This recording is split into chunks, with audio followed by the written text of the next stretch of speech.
All candidates have stated they want to keep Douglas County rural. How do you plan to do this, and what does rural mean to you? Well, I'm going to answer that second one first, because that's kind of the basis. Um, rural is a matter of perspective.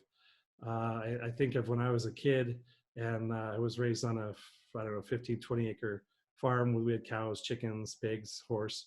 And we moved from one side of Lockford to the other side of Lodi to a 2.5 acre parcel. And our neighbors had moved on and they were saying, yeah, we moved out of Stockton and we're moved out here to the country. And my dad laughed at him and said, no, this is the city. We moved from the country to the town. And it was just two different perspectives of what rural is. And I think that some people have a different perspective, of the county and what rural is. So to me, that rural character is the pace. It's the open corridor, the view corridor that we have.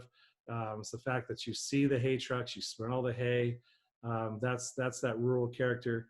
But are we really rural? We're on the cusp of crossing over the census requirement to being urban.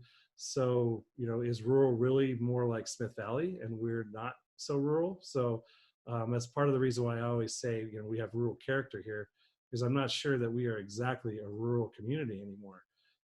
So that's exactly the rub too, which rolls right into the rest of that question. How do you keep it rural?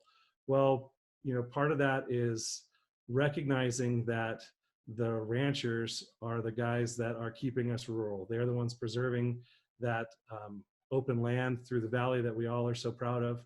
But we seem to forget that it's not open land, it is owned land.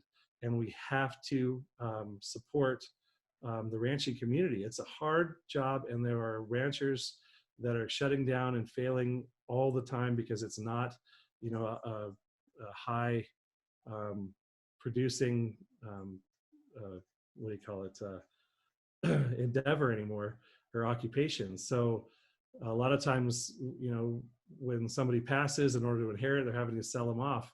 So we have to re-implement that TDR program so that the ranchers can sell their development rights and conserve their ranch lands.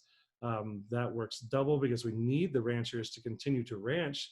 We need them to irrigate. We need them to flood irrigate because that replenishes the aquifer. It's just a big cycle. So, I'm kind of going long on this answer, but how do you support the ranchers? I went to my friends that are ranchers and said, we always say that. Oh, I support ranch. I support agriculture. And, I've answered this before. How do you do it? I've asked them, how do I, as a regular person, support you as a rancher? And it has always been respect. Just give the ranchers the respect they deserve. It's their home. It is not a park. They're driving slow vehicles. Give them room, smile and wave. Give them that respect. And don't just take it for granted that they're going to keep the valley green for you, because if the ranchers go under, we don't have a green valley anymore. So it's a big deal. So that's my long answer to that question.